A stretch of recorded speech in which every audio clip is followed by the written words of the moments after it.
Masih bersama saya Adini dan kembali kami sampaikan berita Padang hari ini.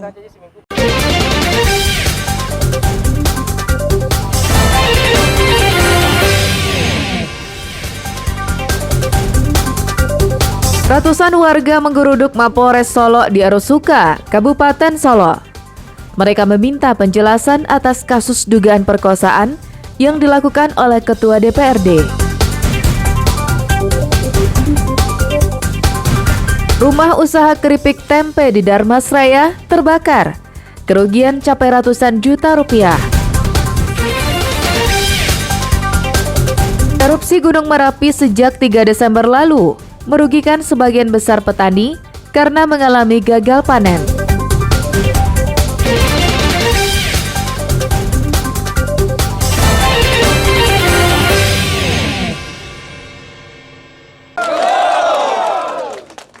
Jadi pada hari ini, warga dari daerah Kota Baru berunjuk rasa di kantor Mapores Solo Arosuka, Kabupaten Solo pada Kamis siang. Mereka datang dengan membawa sejumlah poster dan berorasi di depan Mapores Solo yang dijaga ketat polisi. Dalam orasinya, massa menuntut dan meminta kejelasan atas kasus dugaan perkosaan yang dilakukan oleh Ketua DPRD Kabupaten Solo, DH, terhadap asisten rumah tangganya. Dalam mediasi antara perwakilan massa dengan polisi, terungkap jika visum yang dilakukan Polres Solo saat menerima laporan perkosaan itu diulang lagi di Rumah Sakit Bayangkara Polda Sumbar di Padang. Hal ini dilakukan polisi untuk menguatkan bukti dalam rangka penyelidikan kasus itu. Polisi juga menegaskan jika pihaknya bekerja secara profesional dan memastikan jika kasus tersebut tidak akan ditutup-tutupi. Pertemuan sebentar ini kan ada perwakilan. Perwakilan ingin bagaimana apa yang sebenarnya proses jadi proses ini sudah terjawab sebenarnya. Tidak ada kita sembunyikan, kita proses berjalan. Jadi mungkin ada kalau ke DPR dia menyampaikan aspirasi ke keluarga saja di DPR karena yang didasarkan kan ketua DPR. Kalau sini kan masalah kasus sudah terjawab kan. Jadi sekarang dia beralih ke DPR. Kasus ini mencuat saat DPRD Kabupaten Solo akan menggelar sidang interpelasi terhadap Bupati Solo beberapa waktu lalu. Meski asisten rumah tangganya telah melaporkan peristiwa perkosaan yang dialaminya ke polisi, Ketua DPRD Kabupaten Solo yang dilaporkan itu membantahnya. Alfi melaporkan dari Solo. Saya tangkap dari Bapak. Sekarang di Kota Baru ya Allah, keripik TTS ya Allah.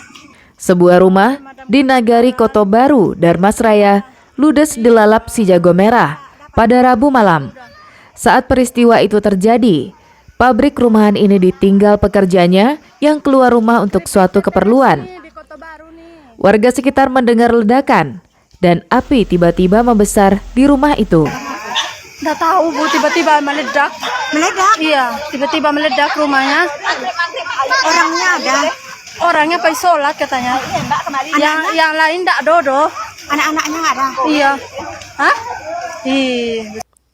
Dengan cepat, api merajalela membakar isi rumah. Karena rumah semi permanen yang berdindingkan bambu. Selain itu, isi rumah ini juga mengandung bahan-bahan yang mudah terbakar. Warga sekitar juga tak bisa berbuat banyak karena kerap terjadi ledakan-ledakan kecil. Maklum, yang terbakar merupakan pabrik pembuatan keripik tempe. Selain itu, sumber air juga tak tersedia di lokasi. 3 mobil pemadam kebakaran Darmasraya yang datang ke lokasi untuk memadamkan api juga kesulitan mencapainya karena akses jalan yang sempit. Proses pemadaman juga berlangsung lama karena petugas harus bolak-balik untuk mengambil air. Kebakaran diduga akibat tabung gas yang meledak. Api dapat dipadamkan setelah setengah jam kemudian. Tuan rumah ini, Pak Damelis ini usaha kerupuk Setia ini Satria. Habis satu rumah dengan usahanya keripik. Ya, taksiran ini kami perkirakan anggaran 200 jutaan. Ini penyebab dan kronologis itu adalah kompor gas meledak, meleleh dan membakar dinding yang terbuat dari bambu, palu buah membesar. Tidak ada korban jiwa dalam peristiwa kebakaran tersebut, namun kerugian capai ratusan juta rupiah. Eko Pangestu melaporkan dari Darmasraya.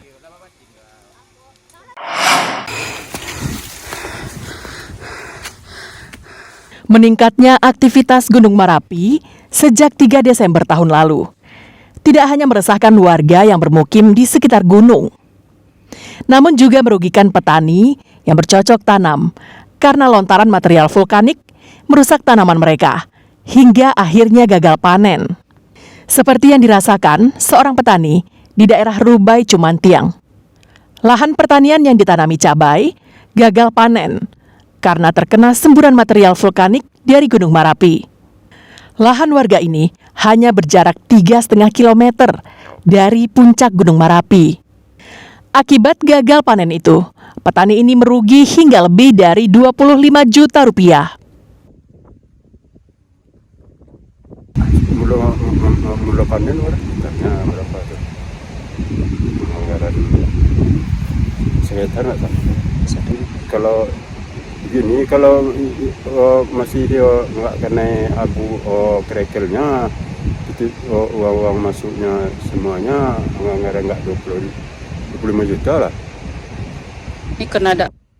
Wali Nagari Bukit Batabuah Firdaus menjelaskan, di nagarinya terdapat 100 kepala keluarga yang menjadikan markisa hutan sebagai sumber pendapatan mereka. Kini, sejak erupsi Gunung Merapi, buah markisa di lereng gunung mati, sehingga masyarakat tidak memiliki sumber pencarian. Abu vulkanik ini memang mengganggu kepada aktivitas masyarakat kita di Nagari Bukit Batabuah, karena mayoritas kita di Nagari Bukit Batabuah itu petani. Ini biasanya masyarakat Nagari Bukit Batabuah itu pendapatannya itu dari markisah yang ada di hutan.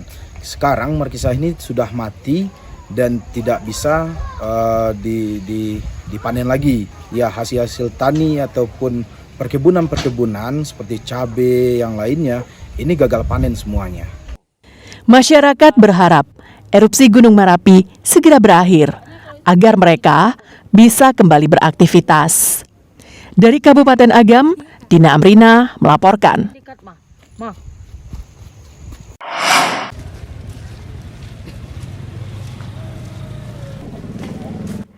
Hari pertama setelah dikeluarkannya status siaga Gunung Merapi, perangkat daerah Tanah Datar meninjau beberapa titik kumpul dan jalur evakuasi warga jika erupsi Gunung Merapi terjadi pada fase yang membahayakan. Selain meninjau titik kumpul dan jalur evakuasi, Dandim 0307 Tanah Datar juga menemui 24 kepala keluarga yang sejak Rabu siang dievakuasi dari lereng Gunung Merapi. Warga yang dievakuasi bukan karena tinggal di radius 4,5 km dari Kawah Merapi, namun karena tinggal di area yang dianggap berbahaya saat erupsi terjadi. Selain itu, warga juga sudah mulai menderita sakit pada tenggorokan dan pernapasan dan mengalami trauma karena bunyi dentuman dan gemuruh yang setiap hari terdengar saat Gunung Merapi erupsi.